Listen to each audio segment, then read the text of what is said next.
Bonjour à tous et à toutes, bienvenue sur cette vidéo, cette première étape sur notre chemin vers à destination en fait je dirais de l'amour de soi. Je suis très contente de partager ce moment avec vous.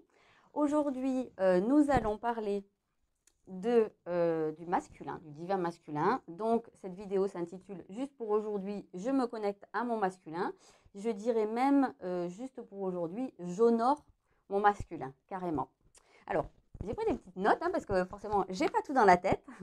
La première des choses en fait que je vais vous proposer, c'est de directement mettre pause et sur un papier de noter tout ce qui vous vient spontanément à l'esprit quand vous pensez masculin. Ça peut être des adjectifs, ça peut être des images, ça peut être des noms, voilà, spontanément. Alors, pas la peine d'en écrire des tartines, hein, sauf si vous êtes vraiment très très inspiré. Mais voilà, vous notez quelques petits trucs et puis ça va pouvoir être intéressant pour vous par la suite de comparer un petit peu avec ce que je vous ai expliqué. Donc voilà, je commence moi directement. Déjà, pour définir qu'est-ce que c'est le masculin. Le masculin, c'est une partie de soi, en fait, hein, c'est une polarité. J'en parle souvent sur mes vidéos, je ne suis pas la seule, bien entendu.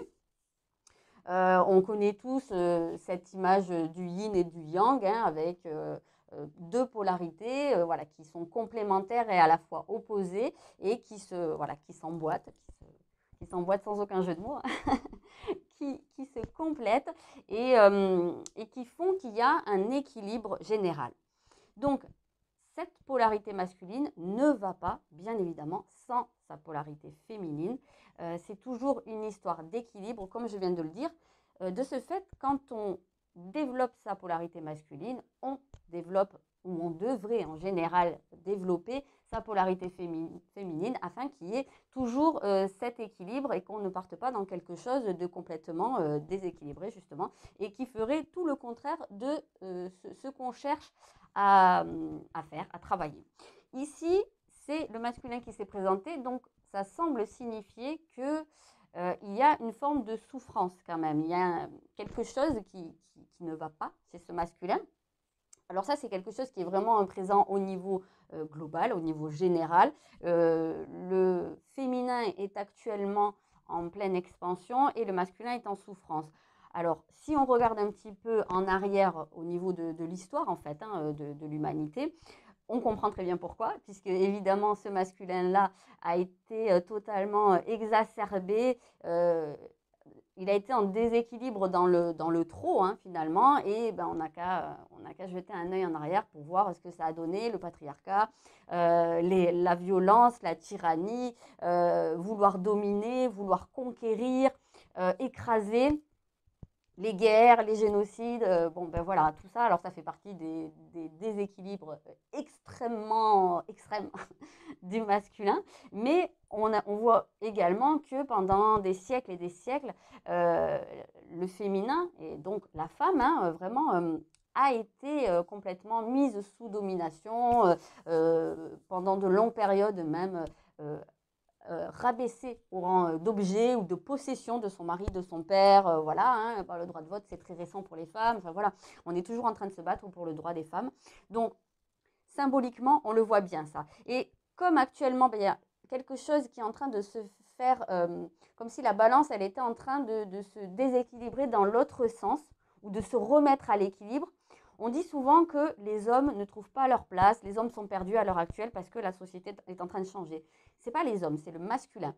Et de ce fait, en fait, c'est chacun d'entre nous, puisqu'on a tous, je le répète, le masculin et le féminin. Donc, c'est notre part masculine qui est complètement perdue parce qu'on nous a expliqué aussi beaucoup que le masculin, c'est la virilité, c'était ceci, c'était cela et c'est comme ça. Et ça, c'est imprimé en fait à l'intérieur de nous. Ça c'est vraiment calqué sur notre polarité masculine au niveau global.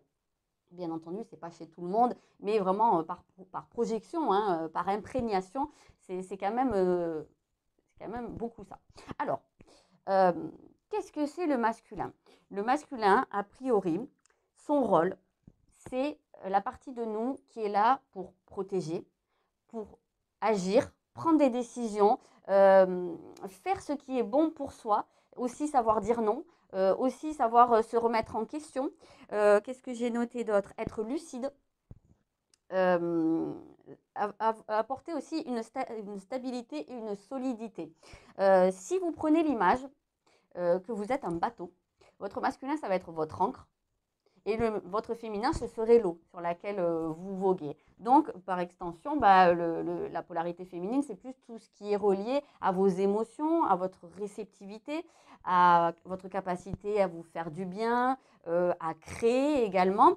C'est quelque chose qui est généralement un peu plus passif. Et vous comprenez bien pourquoi il y a cette nécessité qu'il y ait cet équilibre en fait entre les deux. Parce que si on est trop dans le féminin, ben, on va être un peu trop passif, ou on va avoir peut-être de super bonnes idées, mais par contre on ne les mettra jamais en place. Si on n'est que dans le masculin, on va peut-être être prêt à passer à l'action, ou on va commencer plein de trucs, mais on va avoir du mal à terminer, on ne saura peut-être pas où on va, ce ne sera pas vraiment bien classé dans notre tête, voilà, ou peut-être qu'on n'aura juste pas les idées en fait pour passer à l'action. Voilà. Ça, c'est des exemples, hein, c'est beaucoup plus large que ça, mais c'est pour vous donner une idée. Donc, en fait, ce masculin et le féminin, pour vous les représenter, c'est un couple intérieur. Et donc, comme dans tous les couples, idéalement, il faudrait qu'il soit uni. Et quand il est uni, on est dans une démarche de communication intérieure qui fonctionne très bien. On est dans l'entraide, il fonctionne en fait, hein, les deux dans la coopération. Voilà. Donc, c'est ce qui nous porte en fait. C'est ce qui fait que nous, dans notre tête, on est équilibré et qu'on peut mettre en place des choses, et surtout des choses qui sont positives pour nous, qui nous font du bien, qui vont dans le bon sens.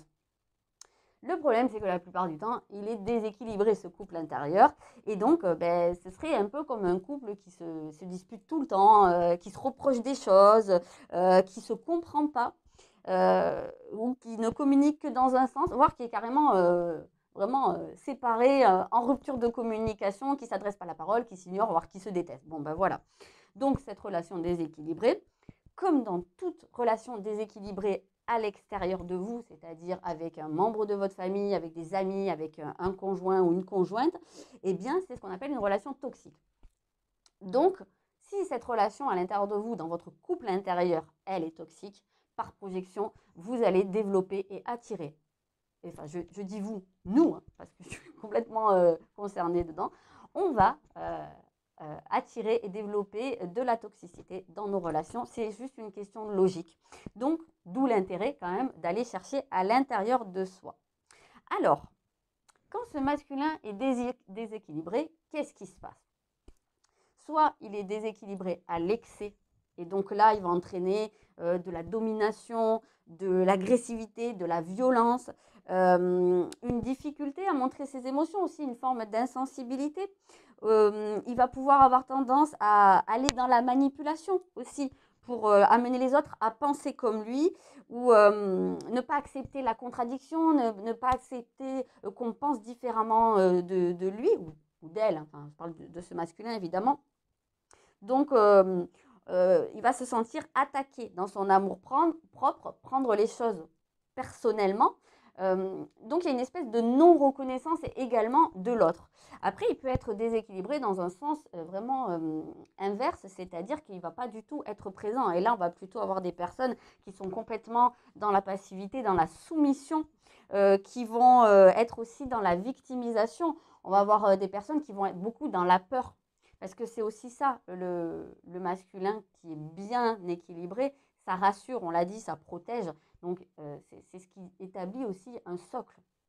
Je l'ai dit, c'était une ancre, hein, donc un ancrage, un socle pour qu'on se sente en sécurité. Quand le masculin, il n'est pas comme il faut, s'il n'est pas assez présent, on a des peurs, les angoisses, voire même parfois des dépressions, hein, des crises d'angoisse même. Et puis, quand il est trop en excès, au contraire, en fait, c'est qu'on va tellement vouloir défendre son territoire qu'on va se sentir très facilement attaqué. On peut être dans une trop grande méfiance, dans une forme de paranoïa, et puis être un peu dans cette idée qui veut la paix prépare la guerre, donc j'attaque, comme ça moi je suis sûre qu'on ne vient pas me prendre la tête. Ce qui a forcément l'effet inverse. Donc aussi le problème, c'est qu'il y a une idée reçue, c'est que le masculin, l'homme viril, doit être insensible. C'est quelqu'un qui doit être fort. il est fort, il est musclé, il est costaud, il lui arrive rien, il peut tout supporter, il encaisse tout. Un homme, ça pleure pas, hein, ça c'est quelque chose qu'on dit beaucoup. Donc le masculin, il pleure pas, il montre pas ses émotions, il est invulnérable, il n'a pas de faille. C'est pas vrai, hein, évidemment. Ça, c'est une idée reçue, c'est une idée fausse qui cause beaucoup de ravages, en fait, hein, dans le masculin et notamment dans l'éducation des jeunes enfants. Et par extension aussi, ça a forcément un impact aussi sur les femmes, par leur polarité masculine, mais aussi par leur relation avec ces hommes-là qui ont été élevés comme ça. C'est un gros problème. C'est aussi un problème parce que ces hommes-là deviennent pères et puis dans leur éducation, ils ont des carences affectives. Donc vous voyez bien qu'en fait tout le monde est touché par cette notion du masculin, au-delà de la polarité intérieure. Bien évidemment, au contraire, un homme, le masculin, sa vraie force, c'est d'accepter ses failles, en se connectant à ses émotions et en les épousant, c'est-à-dire symboliquement en faisant l'union avec sa polarité féminine. C'est un mariage intérieur. Donc ça lui permet, j'ai écrit en tout petit, hein, je suis désolée, mais en plus j'ai pas mes lunettes, ça lui permet de s'assumer totalement avec ses propres convictions et de se détacher du jugement des autres et donc de ne pas avoir aussi à imposer son jugement ou à convaincre ou à se sentir attaqué, blessé personnellement si quelqu'un ne pense pas comme lui. Voilà, de manière très générale, hein, ce qu'on peut dire à propos de ce masculin, de cette polarité masculine. Bien entendu, il y a énormément de choses à dire à ce sujet, hein. Je ne vais pas pouvoir tout développer ici, puis je ne connais pas tout d'ailleurs.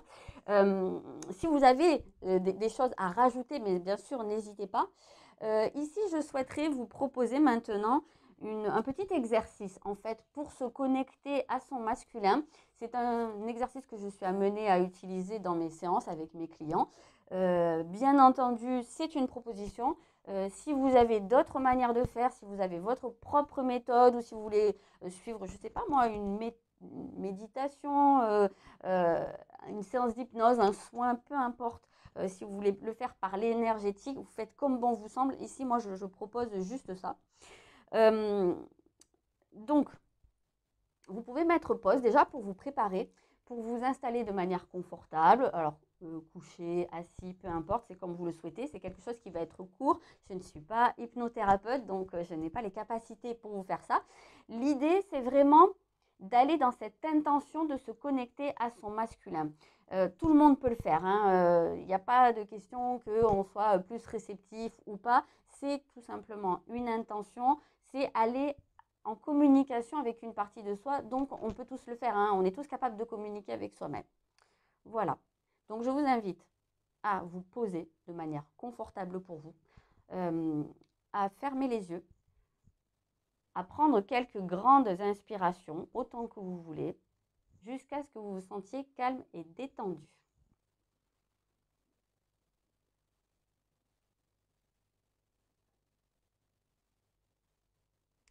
Quand c'est fait, je vous invite à demander à l'intérieur de vous, à entrer en communication avec votre masculin. Ici, ça va être la première image qui va venir à votre esprit, ou le premier mot, ou la première sensation. Ce qui arrive directement, c'est ça, votre masculin, c'est ça que vous envoie votre intuition ou votre moi supérieur. À ce moment, ça va être intéressant de noter pour vous, dans un coin de votre tête, comment se présente votre masculin. Est-ce que c'est sous forme d'une image? Laquelle? Est-ce que c'est sous les traits d'une personne? Est-ce que vous connaissez cette personne ou est-ce que c'est quelqu'un que vous n'avez jamais vu? Est-ce que c'est sous forme d'un son, d'un mot, d'une sensation? Ça va être personnel. Ça va dépendre de la manière que va prendre ce masculin pour entrer en contact avec vous. Il n'y a pas de bonne ou de mauvaise réponse. Il n'y a que votre vérité personnelle.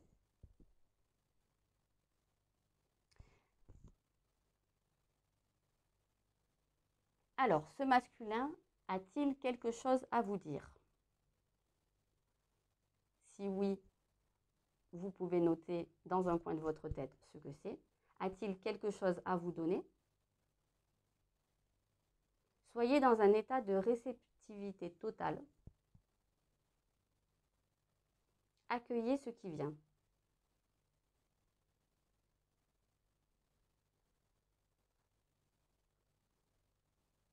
Maintenant, je vous invite à vous rapprocher de cette image de votre masculin. Si votre masculin ne s'est pas présenté sous la forme d'une image, vous pouvez essayer de la visualiser de la manière dont vous le souhaitez. Ça peut être sous une forme physique, sous la forme d'une silhouette, sous la forme d'une personne, ça peut être sous la forme d'une boule d'énergie, peu importe ce que vous souhaitez, ou bien vous allez pouvoir juste rester dans une notion d'intention. Parce que là, ce qui va se passer, c'est que vous allez donner de l'amour à votre masculin. Alors, si vous êtes dans la visualisation, vous pouvez vous visualiser, mettre la main sur le cœur de ce masculin et lui envoyer de l'énergie que vous pouvez visualiser, si vous le souhaitez, sous la forme d'une boule d'énergie, sous la forme d'une couleur, d'une onde, d'un son, pourquoi pas. Et si vous n'êtes pas dans la visualisation, vous pouvez juste émettre l'intention de donner de l'amour. Vous pouvez vous le dire sous la forme de phrase. Vous pouvez le chanter si ça vous vient comme ça. Peu importe. Comme tout à l'heure, il n'y a pas de bonne ou de mauvaise réponse, seulement votre vérité. Donc maintenant, vous transmettez de l'énergie de la manière la plus sincère avec votre cœur à ce masculin, autant de temps qu'il vous semble nécessaire.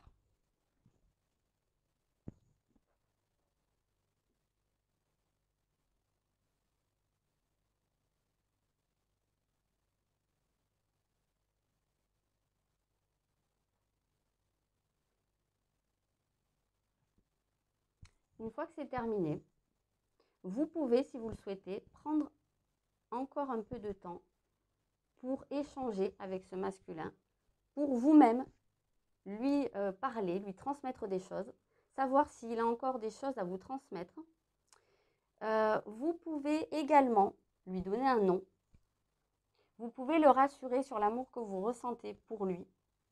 Et vous pouvez lui demander d'être présent pour vous à l'avenir, à chaque fois que vous en aurez besoin, à chaque fois que vous l'appellerez. Ici, il s'agit de créer une relation privilégiée avec ce masculin, de reconnecter le lien. Ça veut dire qu'à partir de maintenant, à chaque fois que vous allez sentir que vous êtes dans un déséquilibre au niveau de ce masculin ou que vous avez besoin de son aide parce que vous avez besoin d'entreprendre quelque chose, parce que vous avez besoin de vous protéger ou parce que vous avez des peurs, peu importe, vous allez pouvoir l'appeler au secours. Ça peut être intéressant de refaire cet exercice de manière régulière, de temps en temps. Alors quand vous en ressentez le besoin ou pas, hein, mais vraiment assez régulièrement pour maintenir ce lien. Voilà ce que je pouvais vous dire pour ce sujet. J'attends vos commentaires, j'attends vos retours, ce que vous avez pu ressentir. Si vous avez des choses à rajouter, ce sera le bienvenu. Je vous souhaite une très belle soirée et je vous dis à demain pour la prochaine étape.